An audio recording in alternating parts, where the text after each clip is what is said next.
المرسلين وعلى آله وصحبه ومن تبعهم بإحسان إلى يوم الدين وبعد. أعوذ بالله من الشيطان الرجيم. بسم الله الرحمن الرحيم. هو الذي أيدك بنصره وبالمؤمنين. அன்பிற்கினிய சகோதரர்களே, ஹசன் ரலியல்லாஹு அவர்களுடைய வரலாற்று அவருடைய சரித்திரத்திலே கடைசியாக நேற்றைய தினம் ஹசன் ரலியல்லாஹு அவர்கள் ஷாம் தேசத்திற்கு சுமார் 12,000 போர் வீரர்களை அழைத்து சென்று போர் புரிவதற்காக போகிறோம் என்கிற ரீதியில் மக்களிடத்திலே சொல்லி இறுதியில் அங்கே சென்றதற்கு பிறகு அவர்களுக்கிடையில் ஒரு சமாதானம் ஏற்படுத்தக்கூடிய ஒரு அழகான சூழ்நிலையை தம்முடைய மதிநுட்பத்தினால் செயல்படுத்தினார்கள் என்பதை பார்க்கிறோம். இப்போது ஹசன் ரலியல்லாஹு அன்ஹு அவர்கள் தம்முடைய மதிநுட்பம் மிகுந்த நடவடிக்கையினால் பிரிந்து கிடந்த அந்த 2 சமுதாயங்களை எப்படி ஒருங்கிணைத்தார்கள் என்பதை பார்த்தோமேயானால்,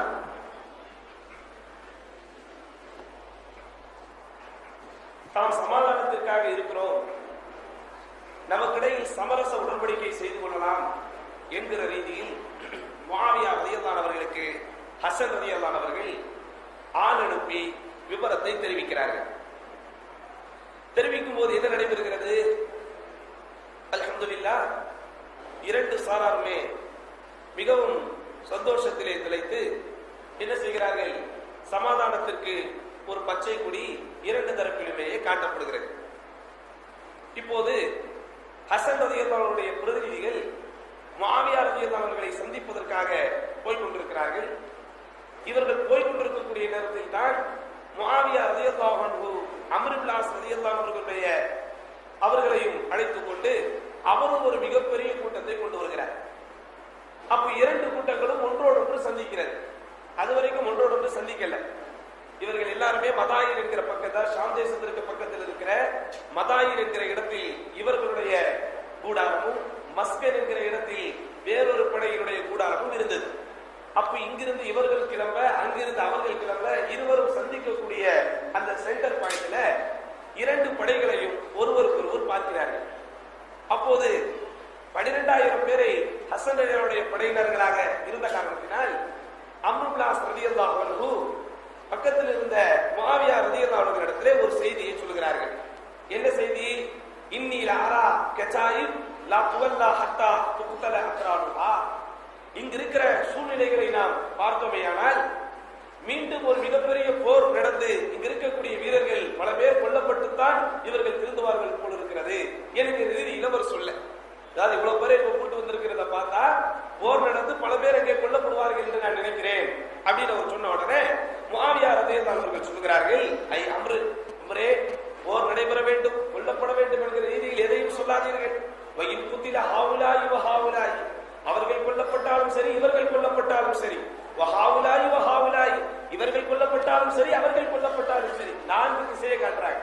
அம்ர் இப்னு ஆஸ் ரலியல்லாஹு அன்ஹு அந்த படையை 2 முறையும், நம்முடைய படையை 2 முறையும் சுட்டி காட்டி, இவர்கள் எல்லாம் கொல்லப்பட்டால் மன்னி பி உமூரின் நாஸ், இந்த கொல்லப்பட்ட மக்களுக்கு நான் என்ன பதில் சொல்ல முடியும்? இந்த கொல்லப்பட்ட மக்களுக்கு நான் என்ன பதில் சொல்ல முடியும்? மன்னி பி நிசாயிஹிம், இந்த கொல்லப்பட்டவர்களுடைய மனைவிமார்களுக்கு நான் என்ன பதில் சொல்ல முடியும்? மன்னி பி லியாத்திஹிம், அவர்களால் அவர்களுக்கு பிறந்திருக்கிற அந்த சின்னஞ்சிறு குழந்தைகளுக்கும் அல்லது இவர்களை சார்ந்திருக்கிற அந்த முதியோர்களுக்கும் நான் என்ன பதில் சொல்ல முடியும்? ஆகையால் யாரும் கொல்லப்பட வேண்டும் என்று யாரும் நினைக்காதீர்கள், கொல்லப்படுவதை நான் வெறுக்கிறேன் என்று அந்த இடத்தில் முஆவியா ரலியல்லாஹு அன்ஹு சமாதான போக்கையை தான் கடைபிடித்திருக்கிறார்கள். ஏன்னா இப்படிப்பட்ட விஷயங்களை எல்லாம் முஆவியா ரலியல்லாஹு அன்ஹு சமாதான உடன்படிக்கைக்கு வரக்கூடிய பச்சை கொடி காட்டிய எல்லா விஷயங்களையும் எதிரிகள் ஷியாக்கள் திட்டமிட்டு மறைத்து, முஆவியா ரலியல்லாஹு அன்ஹு என்னவோ ஹசன் ரலியல்லாஹு அவர்களையும் அஹ்ல பைத்துகளையும் மிகவும் கொடூரமான முறையிலே அல்லது மிகவும் விகாரமான முறையிலே தான் அவர் எதிர்கொண்டிருக்கிறார் என்கிற ரீதியில் செய்திகள் பரப்பப்பட்டிருக்கிறது. அப்ப இந்த நேரத்தில் தான் முஆவியா ரலியல்லாஹு அவர்களுக்கு ஹசன் அவர்களுடைய அந்த செய்தி எத்தி வைக்கப்பட்டதற்கு பிறகு தம்முடைய படையில் இருந்து 2 தளபதிகளை அவர் தேர்ந்தெடுக்கிறார். யார் அவர்கள்? இந்த 2 பேரும் 12,000 பேர் கொண்டிருக்கிற கைஸ் இப்னு சாதுடைய தலைமையில் இருக்கிற படையை தாண்டி ஹசன் ரலியல்லாஹு அவர்கள் இருக்கக்கூடிய சபைக்கு சென்று முஆவியா ரலியல்லாஹு அவருடைய பிரதிநிதிகளாய் இந்த இருவரும் போய் பேச்சுவார்த்தை நடத்துவதற்காக அப்துர் ரஹ்மான் இப்னு சம்ரா, அப்துல்லாஹ் இப்னு ஆமிர் இப்னு கரீஸ் என்று சொல்லப்படக்கூடிய இந்த இரண்டு தாபிஈகளை என்ன செய்கிறார்? முஆவியா ரலியல்லாஹு அவர்கள் அனுப்பி வைக்கிறார். என்ன சொல்லி அனுப்புறாரு?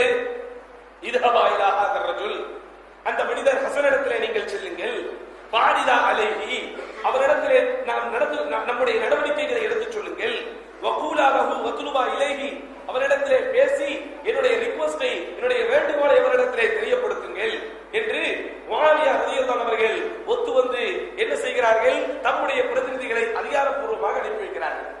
இங்க நீங்க ஒரு விஷயத்தை கவனிக்கணும். என்ன விஷயம்? சமாதான உடன்படிக்கை என்கிற எண்ணம் முதலில் ஹசன் ரலியல்லாஹுடைய உள்ளத்தில் உதித்திருந்தாலும் ஒரு செய்தியாகத்தான் முஆவியாவிடத்தில் அவர் தெரிவித்தார். ஆனால் முஆவியா ரலியல்லாஹு அன்ஹு ஒரு படி மேல் சென்று அதிகாரப்பூர்வமாக தன்னுடைய பிரதிநிதிகள் 2 பேரை அனுப்பி வைக்கிறார். இதற்கு என்ன தெரியுது? சஹாபாக்களை பொறுத்த வரைக்கும் எல்லோரும் நன்மை விரும்பிகளாகத்தான் இருந்திருக்கிறார்கள். யாரும் பிரிவினையை விரும்பக்கூடியவர்களாகவோ சமுதாயத்தில் பிணக்கு ஏற்பட வேண்டும் என்கிற எண்ணத்தில் உள்ளவர்களாகவோ இல்லை.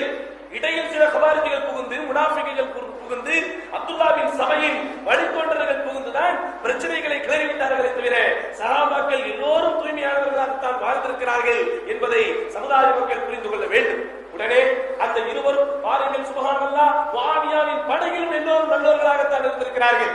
ஹசன் ரலியல்லாஹு அவர்கள் எப்படி தம்முடைய எண்ணத்தை மக்களிடத்திலே எடுத்துச் சொல்லும் போது ஒரு சில ஆரம்பத்தில் கொஞ்சம் எதிர்மறையான கருத்தை சொன்னாலும் பின்னால் ஒப்புக்கொண்டார்களே, ஆனால் முஆவியாவின் படையில் யாரும் எதிர்கருத்தை சொல்லவில்லை.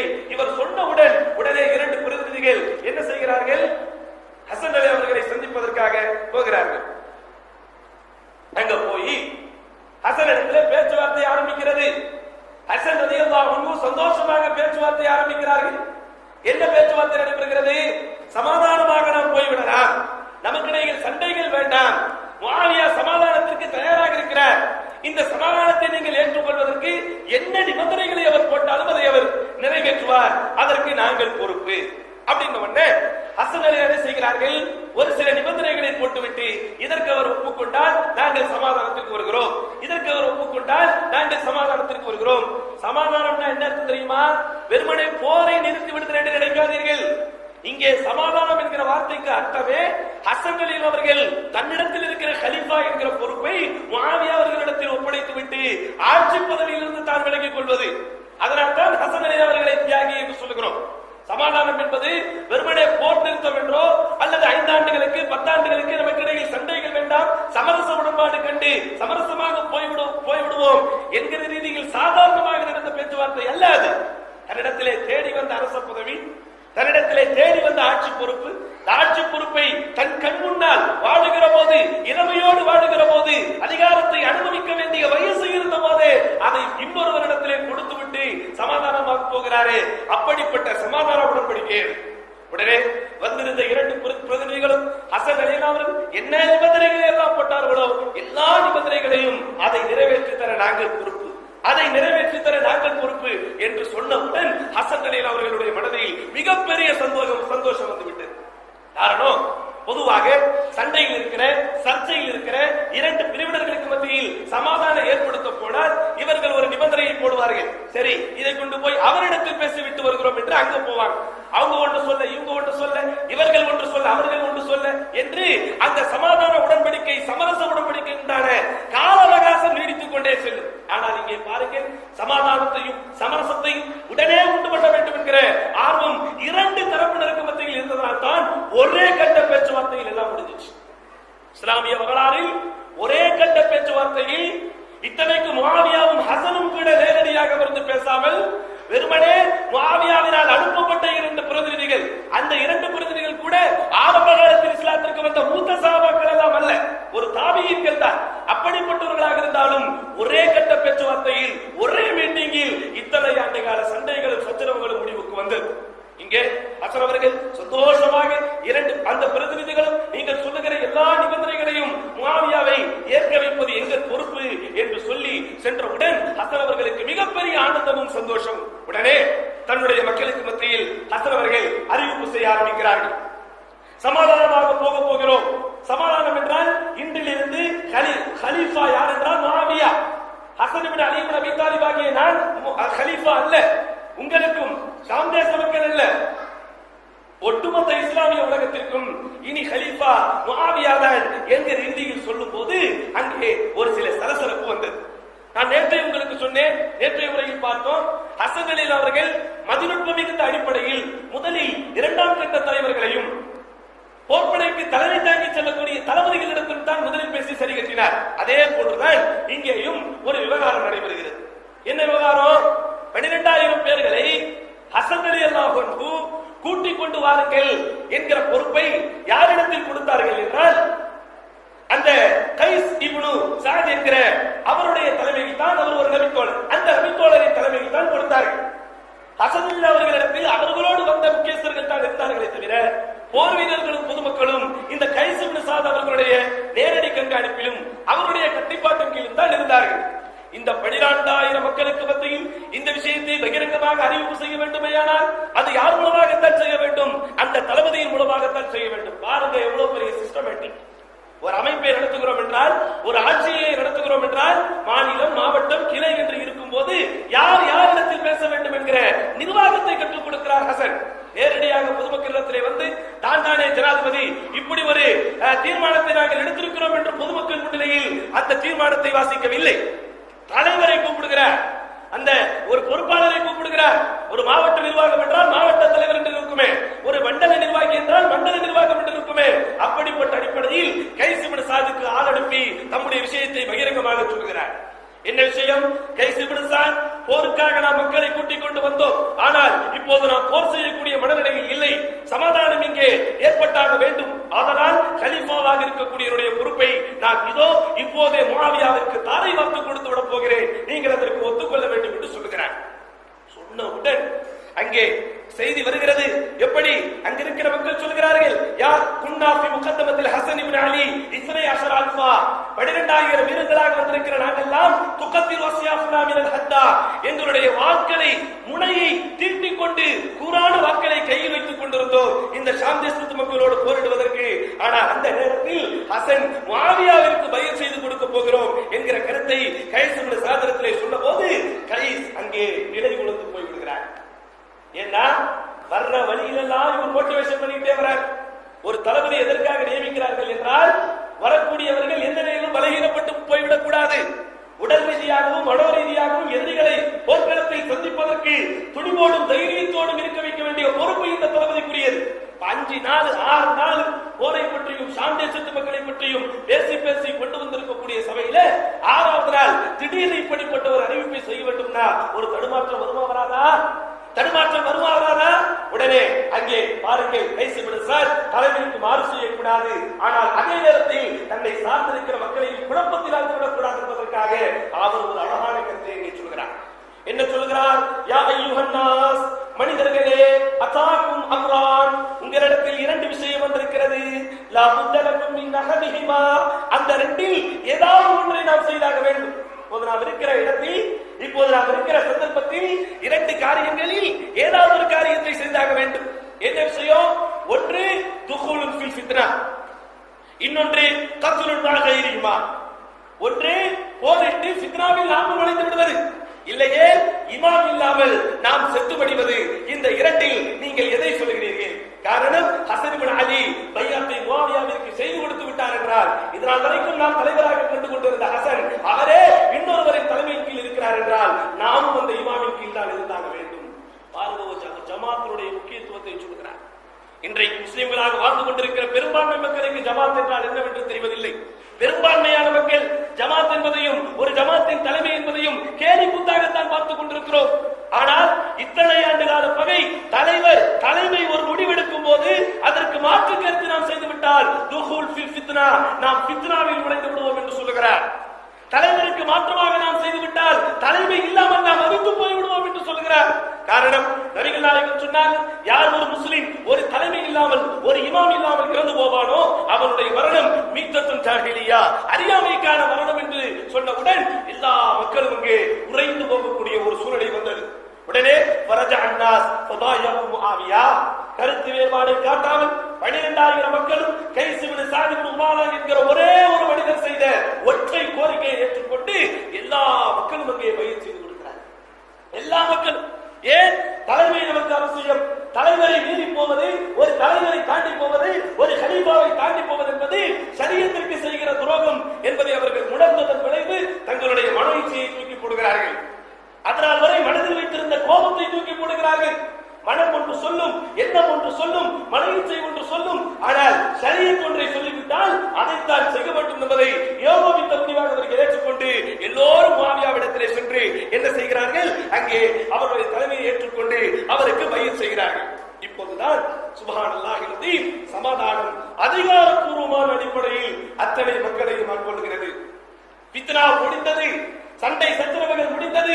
அதுகாலம் வரைக்கும் முஸ்லிம்களுக்கு இடையில் நடைபெற்ற போர்க்களங்கள் எல்லாம் ஒரு முடிவுக்கு வந்தது. சகோதரர்களே, இதை இன்னும் நிறைவேற்றுகிற விதத்தில் என்ன நடந்தது தெரியுமா?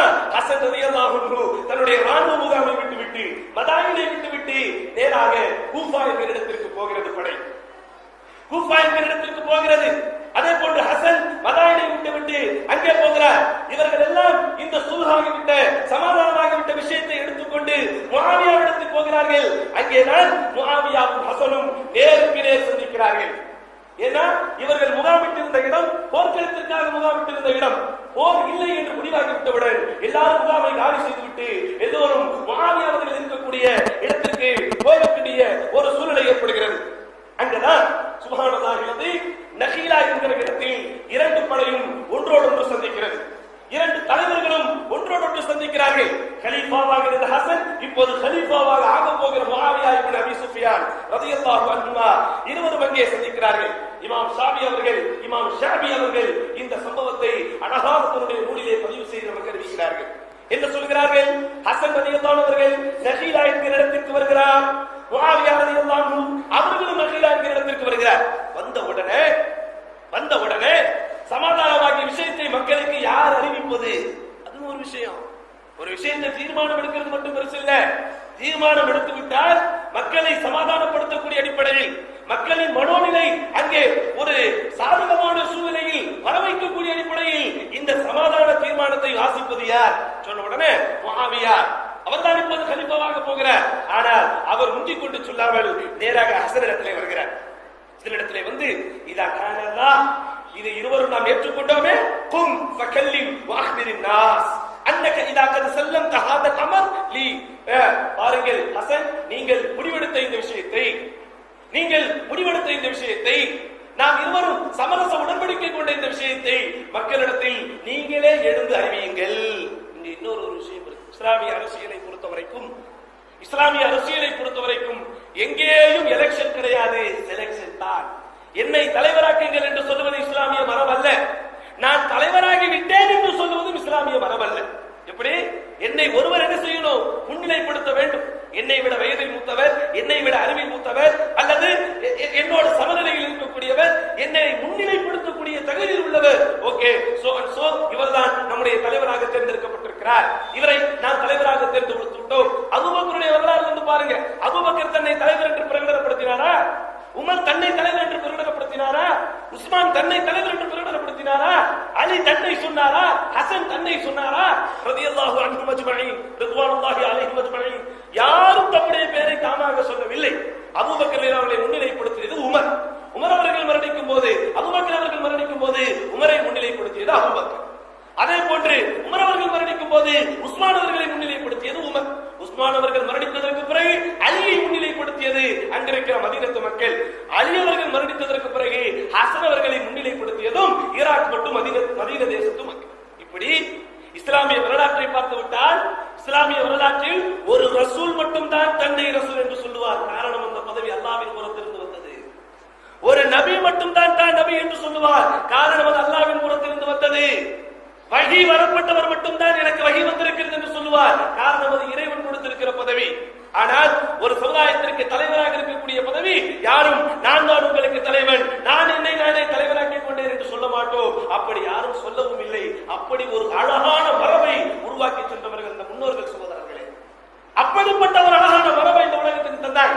இந்த மரபை மட்டும் இந்த உலகம் கடைபிடிக்குமேயானால் உலகத்தில் சண்டைகளோ சச்சரவுகளோ பதவி சண்டைகள் இருக்காது. இன்றைக்கு பதவிக்காக உயிரை கொடுப்பதற்கு தயாராக இருக்கிறார்கள், உயிரை எடுப்பதற்கு தயாராக இருக்கிறார்கள், குடும்பத்தை கூட பலி கொடுப்பதற்கு தயாராக இருக்கிறார்கள் அற்ப பதவிக்காக.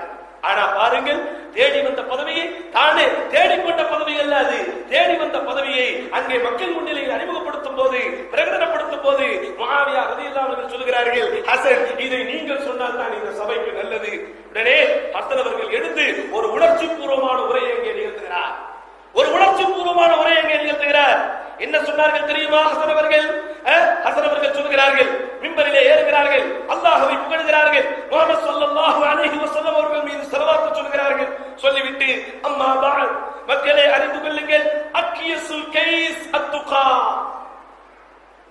அக்கியசுல் கைஸ் அத்துகா, உலகத்தில் வாழக்கூடிய மனிதனில் மிக மிக பெரிய அறிவாளி யார் தெரியுமா? இறையச்சத்தோடு வாழ்பவன். வ இன் அஹ்மகல் ஹுமகில் ஃபுஜூர், உலகத்தில் வாழுகிற மனிதர்களிலேயே முட்டாள் பையன் யார் தெரியுமா? அல்லாஹ்வை பயப்படாதவன். சொல்லிவிட்டு வ இன் ஹாதல் அம்ர் அல்லதி இக்தலஃப்து ஃபீஹி அன வ முஆவியா, இதனால் வரைக்கும் கருத்து வேறுபாடு கொண்டிருந்த, சர்ச்சையில் இருந்த இந்த காரியத்தை பொறுத்த வரைக்கும், அதாவது நானும் முஆவியாவும் சர்ச்சை செய்து கொண்டிருந்த இந்த காரியத்தை பொறுத்த வரைக்கும், இம்மா கானலி ஹக்கன் லீ, இது எனக்குரிய உரிமையாக இருந்து, இது எனக்குரிய பொருளாக இருந்து, தரக்துஹு முஆவியா, முஆவியாவுக்காக நான் கொடுத்திருந்தால், இராதத்த ஸலாஹிஹி உம்மா வ ஹக்னி திமாரிஹிம், இது இந்த முஸ்லிம் மக்களின் ரத்தம் பாதுகாக்கப்பட வேண்டும் என்பதற்காக, இந்த இஸ்லாமிய சமுதாய மக்கள் ஒருங்கிணைக்கப்பட வேண்டும் என்பதற்காக இதோ நான் முஆவியாவுக்காக விட்டுக் கொடுத்து விட்டேன். இங்க கூட ஹக்கன் லஹு, இது முஆவியாவுடைய கடையாக இருந்தால் கான ஹக்க மின்னி ஃபால்து, இதோ அவரிடத்தில் சேர்க்க வேண்டியதை நான் சேர்த்து விட்டேன். என்ன சொல்றாரு? இப்ப நாங்க ரெண்டு பேர் தான் கலீஃபா, ஒண்ணே எல்லாரும் நான் கலீஃபாவா இருக்கணும், இல்லாட்டா அவர் கலீஃபாவா இருக்கணும். இப்படித்தானே இந்த பிரச்சனை இருந்துச்சு. சிஃபீன் யுத்தம் நடக்கும் போது, கலியத்து தஹ்கீம் நடக்கும் போது என்ன தீர்மானத்தை மக்கள் மன்றத்தில் வைத்தார்கள்? அலி கலீஃபாவாக, முஆவியா கலீஃபாவா? இறுதியில் அலி அவர்களை கலீஃபாவாக நினைத்தார்கள். பிரச்சனையாக முடிந்த காரணத்தினால் அங்கே முஆவியா தரப்பு பையன் செய்து தரவில்லை. ஆனால் இங்கே பிரச்சனைக்குரிய வாசலை இதோ நான் அடைப்பதற்கு தயாராகிவிட்டேன். இப்போது கேண்டிடேட்ஸாக, வேட்பாளர்களாக நாங்கள் ரெண்டு பேர் தான் நிற்கிறோம்.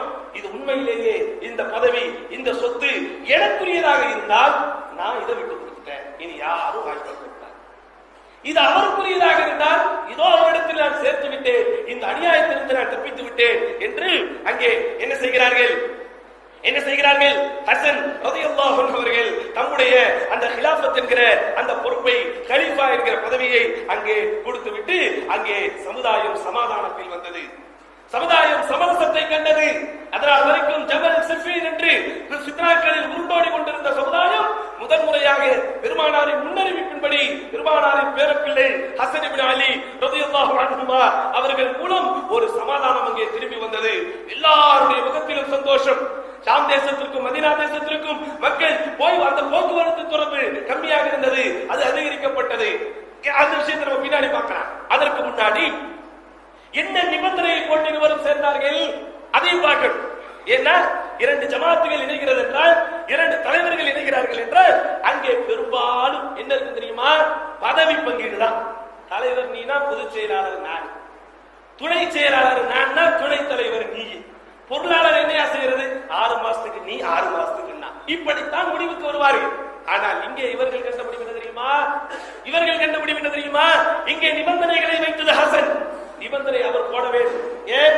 ஹிலாஃபத் என்கிற பொறுப்பு இவர் வசம் வருவதனால் இவர்தான் வாதி, அவர் பிரதிவாதி என்கிற அடிப்படையில் வாதிக்கு முழு சுதந்திரத்தை முஆவியா தரப்பு தந்துவிட்டு, நீங்கள் என்ன சொன்னாலும் நாங்கள் அதை செய்வோம் என்கிற ரீதியில் அவர்கள் வந்த உடனே இவர் முதல் நிபந்தனை என்ன நிபந்தனை? அல் அமலு பி கிதாபில்லாஹி வ சுன்னத்தி நபிஹி வ சீரத்தில் குலஃபா. ஆட்சி பொறுப்பை ஏற்ற முஆவியா ரலியல்லாஹு அன்ஹு அவர் தம் இஷ்டத்திற்கு ஆட்சி நடத்தக்கூடாது. அவர் ஆட்சியை எப்படி நடத்த வேண்டுமானால் அல்லாஹ்வின் வேதத்தின்படி, நபிகள் நாயகத்தின் வழிகாட்டு சுன்னாவின்படி, குலஃபாவே ராஷிதீன் என்று நமக்கு முன் வாழ்ந்து மரணித்த அந்த 4 கலீஃபாக்களுடைய வழியின்படி நீங்கள் ஆட்சி செய்ய வேண்டும். ஓகே, ஏற்றுக்கொள்கிறோம். என்ன? அதுதான் ரொம்ப விஷயம். இஸ்லாத்தினுடைய அடிப்படையை பொறுத்த வரைக்கும் குர்ஆன், சுன்னா, அந்த சுன்னாவை செயல்படுத்திய சஹாபாக்கள். மூன்றாவது எந்த வழியும் அல்ல. பாருங்கள், நபிகள் நாயகம் ஸல்லல்லாஹு அலைஹி வஸல்லம் தோழர்கள் மார்க்கத்தை எப்படி புரிந்து வைத்திருக்கிறார்கள். ஆட்சி பொறுப்பாக இருந்தாலும், என்ன விஷயமாக இருந்தாலும், குர்ஆன் சுன்னா என்கிற ரீதி இருந்தாலும் அந்த சுன்னாவை செயல்படுத்தியவர்கள் சஹாபாக்கள். சுன்னா என்றாலே என்ன? பெருமானார் ஸல்லல்லாஹு அலைஹி வஸல்லம் சொல், செயல், அங்கீகாரம் என்று சொல்கிறோம். அந்த சொல்லை புரிந்தவர்கள், கேட்டவர்கள் சஹாபாக்கள். அந்த செயலை பார்த்தவர்கள் சஹாபாக்கள். அங்கீகாரம் என்று வருகிறது அப்படின்னா என்ன? சஹாபாக்கள் எவைகளை செய்தார்களோ அவைகளில் எதற்கு ரசூல் அங்கீகாரம் கொடுத்தார்களோ அது அங்கீகாரம். ஆக குர்ஆன், சுன்னா, கலிஃபாக்களின் வழி என்கிற அடிப்படையில் நீங்கள் ஆட்சியை நடத்த வேண்டும். சரி, இரண்டாவது என்ன? இரண்டாவது சொல்கிறார் பொருளாதார விஷயமாக. இதை இமாம் புகாரி அவர்கள் தன்னுடைய ஹதீஸ் நூலில் பதிவு செய்திருக்கிறார்கள். எப்படி? அன்னல் ஹஸன கால லி வஃதி முஆவியா, முஆவியாவின் தரப்பிற்கு ஹஸன் அலி அவர்கள் சொன்னது, இன்னா பனு அப்துல் முத்தலிப், நாங்கள் எல்லாம் அப்துல் முத்தலிபின் பிள்ளைகள், கத் உஸிபனா மின் ஹாதல் மால், இவ்வளவு பெரிய பொருளாதார சேதம் எங்களுக்கு ஏற்பட்டிருக்கிறது, ஃபமன் லி பிஹாதா, இந்த பொருளாதார சேதத்தை ஈடுகட்டக்கூடியவர் யார் என்று கேட்டபோது, நஹ்னு லக பிஹி, அதற்கு நாங்களே பொறுப்பு. என்ன அர்த்தம் இதுக்கு? உங்களுக்கு தெரியும், அன்றைக்கு இருந்த ஆட்சி பொறுப்பு எப்படின்னா, அன்றைக்கு இருந்த ஆட்சியின் அமைப்பு எப்படின்னா, அரசாங்கத்திற்கு என்னென்ன வருமானங்கள் வருகிறதோ அந்த அத்தனை வருமானங்களையும் அரசாங்கம் பொதுமக்களுக்கு மானியமாக தந்துவிடும். அதுதான் ஒரு அரசாங்கத்தினுடைய அமைப்பை. எதற்கென்றால் வருமானத்தை உண்டாக்கி அந்த வருமானத்தை பொதுமக்களுக்கு மானியமாக தர வேண்டும். அந்த நடவடிக்கையை தான் இன்றும் அரபு நாடுகள் செய்து கொண்டிருக்கிறது. அரபு நாட்டை நீங்கள் பார்த்தீர்களே ஆனால் மருத்துவம் அரசாங்கம் தான் தரும், கல்வி அரசாங்கம் தான் தரும், வீடு அரசாங்கம் தான் தரும், இப்படி எல்லா விஷயங்களும் அரசாங்கம் தரும். ஆனால் இந்தியாவை பொறுத்த வரைக்கும் நாம் சின்ன குழந்தைகளாக இருக்கும் போது வளரும் நாடு, இப்போது படித்தாலும் வளரும் நாடு, நமக்கு தெரியாது நாளை நம்முடைய பேரும் பேத்திகள் படித்தாலும் வளரும் நாடு. காரணம் என்ன? எஜுகேஷன் பிரைவேட்ல இருக்குது, ஹாஸ்பிட்டல் மருத்துவம் பிரைவேட்ல இருக்குது, இன்னும் சொல்ல முடியாது கொஞ்ச நாள்ல மிலிட்டரிய கூட பிரைவேட்ல கொடுத்துருவான். ஆனால் அன்றைக்கு அரசாங்கம் எல்லாம் கையில வந்து வச்சுக்கிட்டு இருந்தது. அப்போ எல்லாம் அரசாங்கம் கையில இருக்கும் போது வருமானங்கள் யாருக்கிட்ட போச்சு? பொதுமக்களுக்கு போச்சு. ஆனால் இன்றைக்கு வருவாய் தரக்கூடிய அத்தனை விவகாரங்களும், வருவாய் தரக்கூடிய அத்தனை துறைகளும் தனியாரிடத்தில் இருப்பதனால் பொருளாதாரம் அந்த லாபங்களும் தனியாரிடத்திலேயே இருக்கிறது. அப்படி ஒரு கேட்கிறாரு, நீங்கள் கலீஃபாவாக ஆகி இதனால் வரைக்கும் ஷாமை சுற்றியுள்ள நகரங்கள் உங்களுக்காகவும், மதீனாவை சுற்றிய எல்லா நகரங்களும் எங்கள் தரப்பிலும் இருந்தது. இனி ஒட்டுமொத்த இஸ்லாமிய அரசாங்கத்திற்கும் நீங்கள் கலீஃபாவாக நியமிக்கப்பட்டால் மானியங்களை நீங்கள் ஒதுக்கும் போது எங்கள் மக்களை நீங்கள் மறந்துவிடக் கூடாது. நியாயமான கோரிக்கை தானே இது? நியாயமான கோரிக்கை தானே?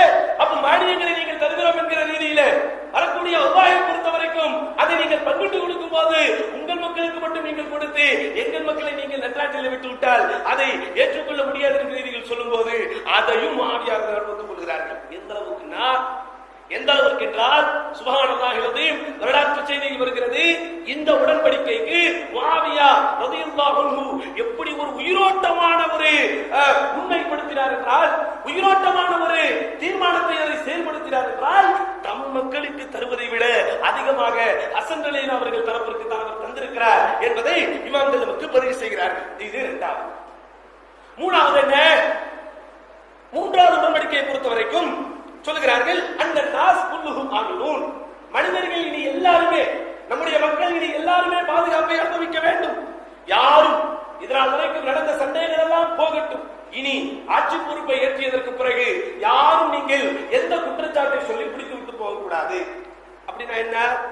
உதாரணமாக முஆவியா ரலியல்லாஹு இப்போது ஆட்சி பொறுப்பை ஏற்பதற்கு முன்பு இரண்டு சாராருக்கு இடையிலும் நிறைய போர்கள் நடந்திருக்கிறது. அப்ப இந்த போர்ல ஷாம் தேசத்து மக்களான இந்த குடும்பத்தில் உள்ள தலைவர் கொல்லப்படுவதற்கு இவன் தான் காரணம், ஆகையால் அவரை எங்களிடத்திலே கொடுத்துருங்க.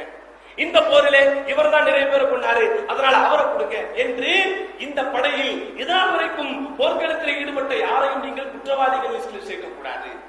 எப்ப அப்படிதான் செய்வாங்க. நம்ம பத்திரிகைகளை தொடர்ந்து படித்துக் கொண்டிருந்தால் தெரியும், பாகிஸ்தான் அரசாங்கம் இந்தியாவிற்கு ஒரு வேண்டுகோள் வைக்கும், இந்த மாதிரி வந்த இவரை நீங்க எங்க நாட்டுக்கு அனுப்பிடுங்க, இவர் அனுப்பும் இந்த பிணை தொகை செய்யணும், அவரை நீங்க வெளியிட்டாதான் இவர் விடுவோம், அப்படிங்கிற மாதிரியான பிரச்சனைகள் இனி தொடரக்கூடாது.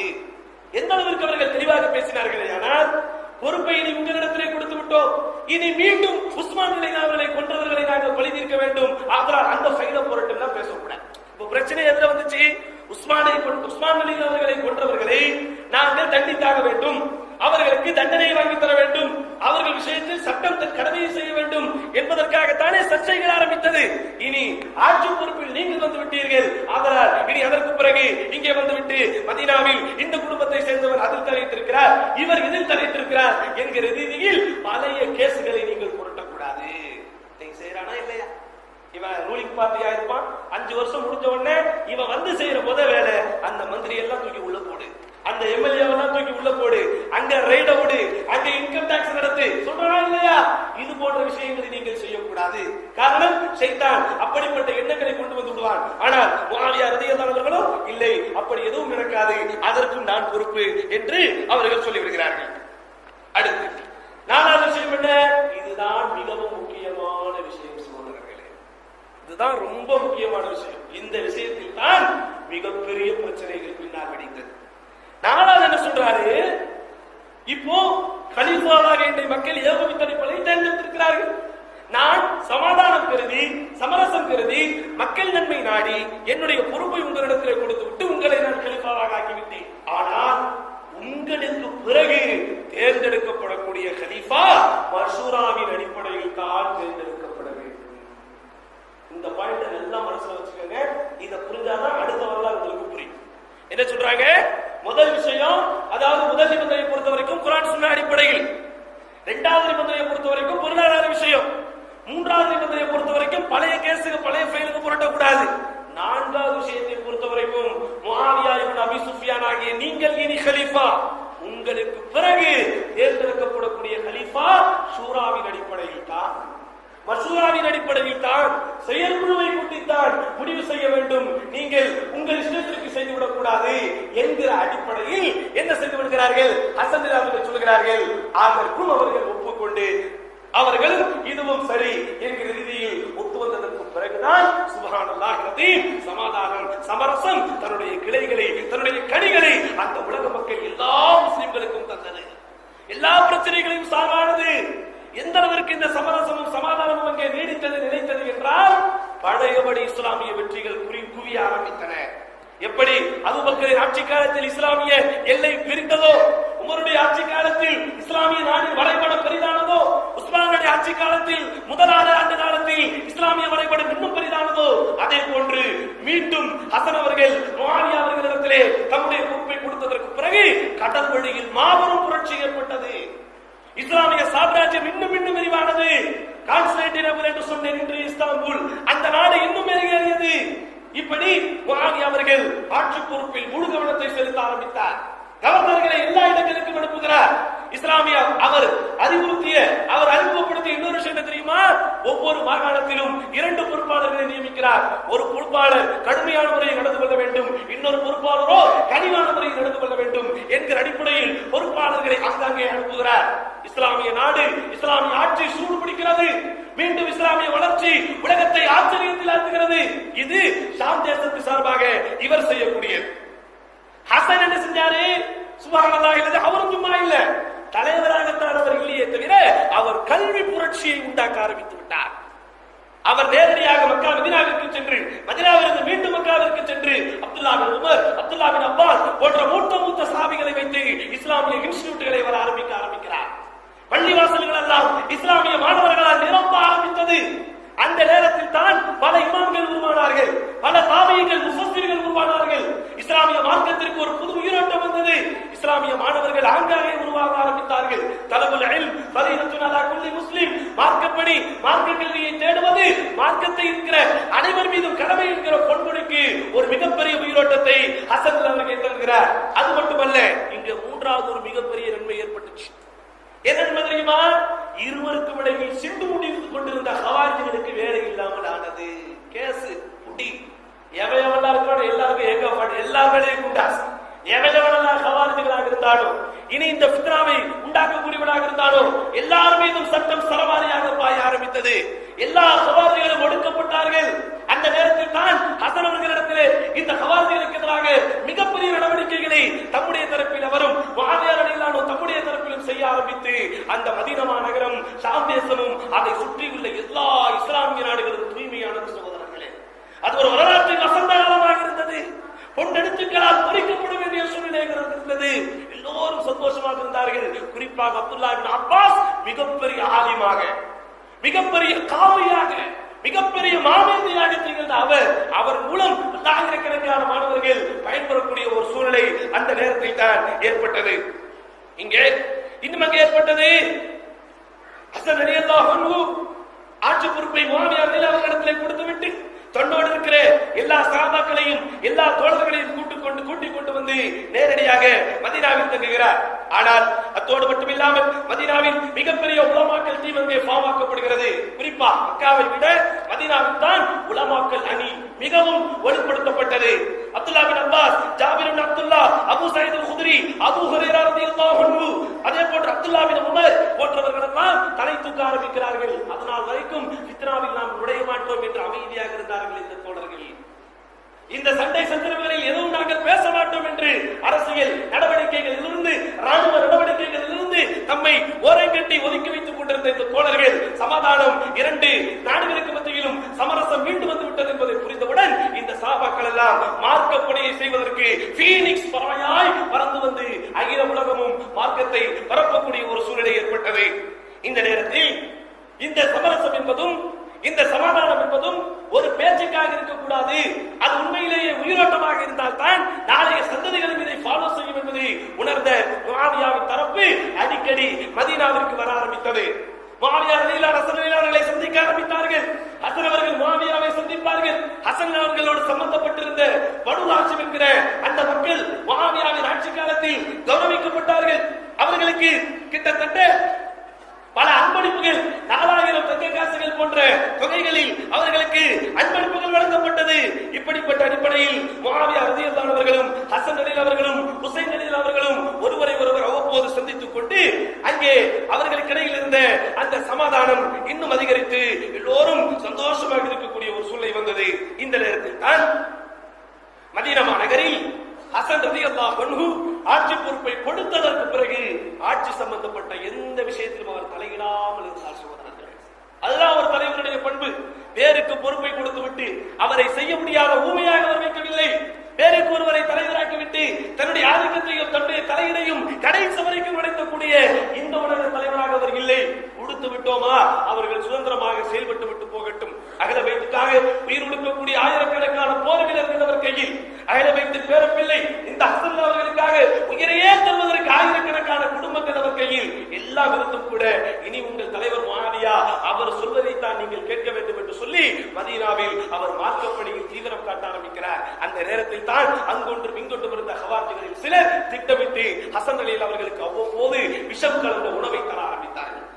இது உங்களுக்கு ஆரம்பத்தில் தெரியல.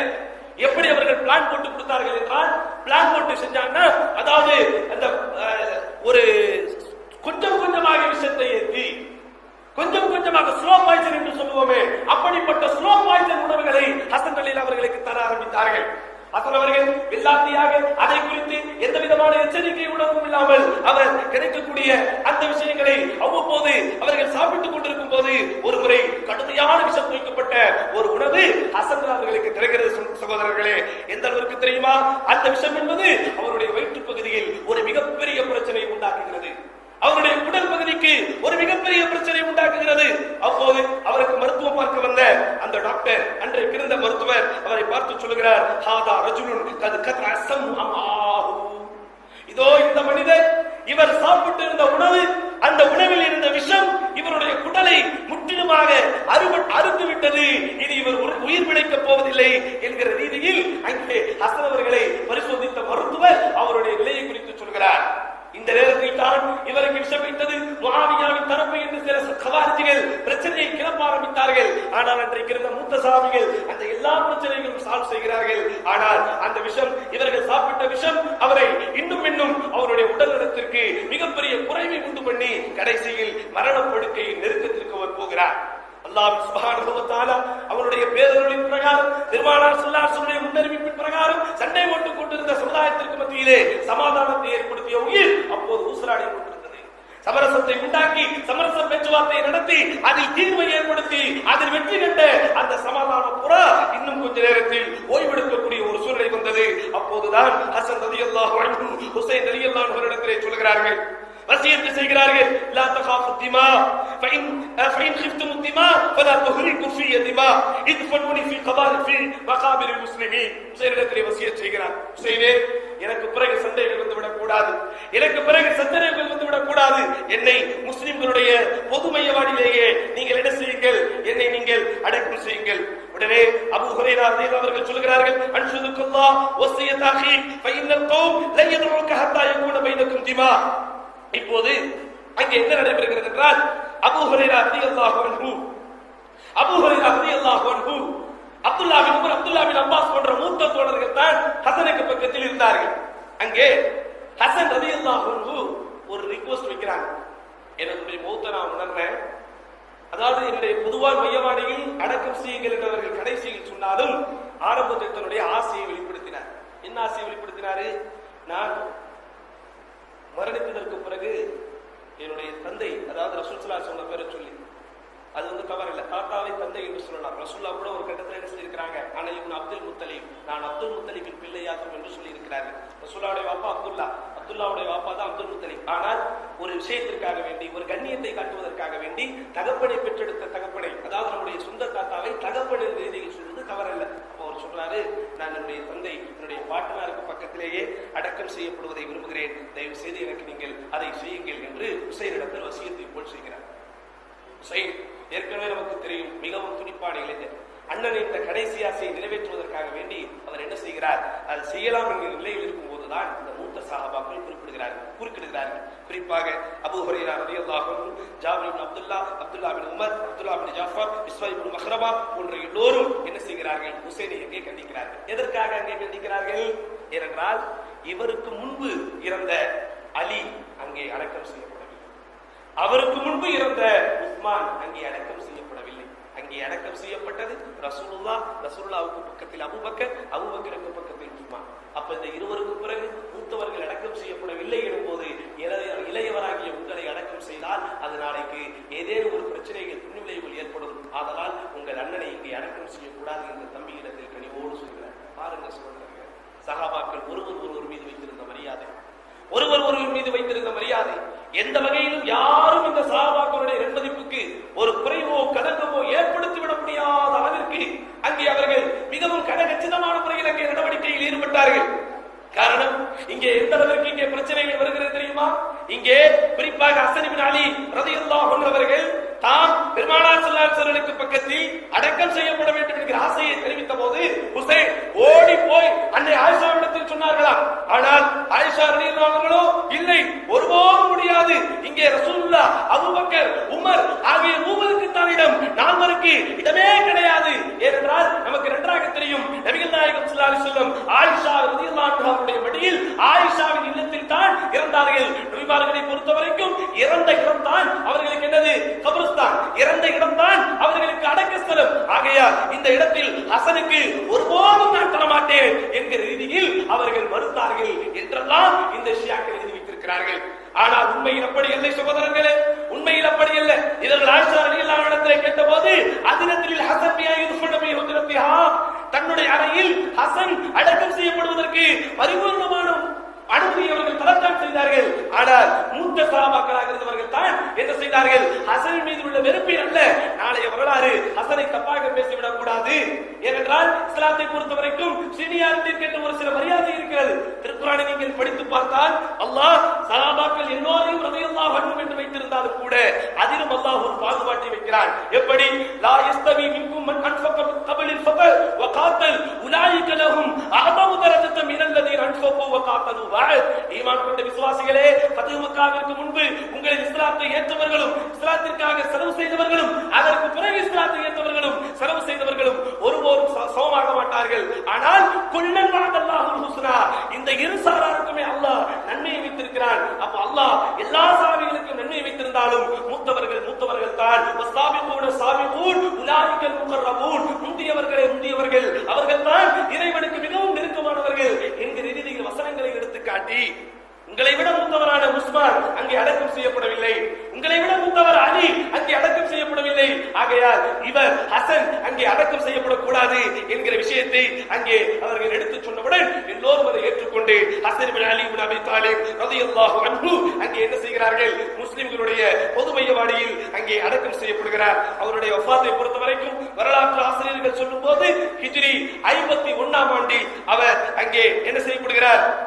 அவருடைய 51வது ஹிஜ்ரி 51வது ஆண்டில் ஹசன் அலி அவர்கள் அங்கே அடக்கம் செய்யப்படுகிறார்கள். ஹசன் தம்முடைய ஆயுட்காலத்தில் சுமார் 47 வருடம் இந்த உலகத்திலே வாழ்ந்திருக்கிறார். இவர் ஹசன் அவர்கள் போர்க்களத்திலே கலந்து கொண்டு வீரமரணம் அடையாவிட்டாலும் அல்லது எதிரிகளுடைய கையில் இருக்கிற நேரடியான ஆயுதத்தின் மூலம் அவர் குத்தப்பட்டு கொல்லப்படாவிட்டாலும் எதிரிகளுடைய வஞ்சத்தினால், எதிரிகளுடைய சதினால் இஸ்லாத்திற்காக ஈடுபடுகிற, இஸ்லாத்திற்காக போராடுகிற ஒரு இளைஞனின் சத்திய பாதைக்கு குறுக்கீடு ஏற்படுத்தும் விதத்தில் சமாதான விதையை தூவக்கூடிய விஷயத்தில் சரித்திரத்தையே மாற்றியமைத்த அந்த இளைஞரை விஷம் வைத்தவர்கள் கொன்ற காரணத்தினால் எல்லா உலமாக்களும் ஹசன் அவர்களை ஷஹீத் பட்டியலிலே சேர்க்கிறார்கள். ஆமாம் சகோதரர்களே, ஹசன் அவர் ஷஹீத். நபிகள் நாயகம் அவர்கள் சொன்னதை போல் இந்த இளைஞரை வைத்துத்தான், இந்த இளைஞர் தலைவராக உருவான போதுதான் அங்கே சமாதானம் மீண்டது.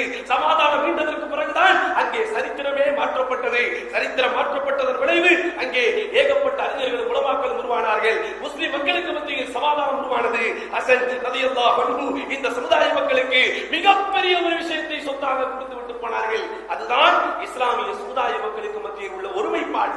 அந்த ஒருமைப்பாடை காப்பாற்றுவதற்கு முஸ்லிம்கள் கொஞ்சம் போராட வேண்டும். நம்முடைய முன்னோர்கள் உயிரை கொடுத்து ஒற்றுமையை தந்தார்கள், பதவியை தியாகம் செய்து ஒற்றுமையை தந்தார்கள், மனைவி மக்களை ஏற்படுத்தி ஒற்றுமையை தந்தார்கள். ஆட்சி வேண்டாம், பதவி வேண்டாம், சொத்து வேண்டாம், சுகம் வேண்டாம், மக்களே நாம் ஒற்றுமையாக இருக்க வேண்டும் என்கிற உன்னத கொள்கைக்காக வேண்டி தம்முடைய ஆயுளை அர்ப்பணித்து ஹசன் இப்னு அலி இப்னு அபி தாலிப் ரலியல்லாஹு அன்ஹு ஒற்றுமையை ஏற்படுத்தி தம்முடைய உயிர் அவருடைய இந்த உலகத்தை விட்டு பிரிந்தது. முஸ்லிம்களோடு முஸ்லிம்களாக அந்த புதுமையவாடியில் அவர் அடக்கம் செய்யப்பட்டு இத்துடன் அவருடைய சரித்திரம் நிறைவடைகிறது. சகோதரர்களே, இதற்கு பிறகு ஹுசைன் ரதி அவருடைய வரலாறு என்ன, அவர் எப்படி ஷஹீதானார் என்பதை இன்ஷா அல்லாஹ் நாளைய தினம் பார்க்கலாம். எல்லாம் வல்ல அல்லாஹ் சுப்ஹானஹு வ தஆலா இந்த வரலாற்று சம்பவங்களின் மூலம் இறையச்சத்தை நமக்கு அதிகப்படுத்த வேண்டும் என்று வேண்டி வாய்ப்புக்கு நன்றி கூறி முடித்துக் கொள்கிறேன். அன்பார்ந்த சகோதரர்களே, இன்றைய தின வசூலுக்காக வேண்டி திருச்சியில் இருக்கிற மணப்பாறை என்கிற பகுதியில் மரியாதை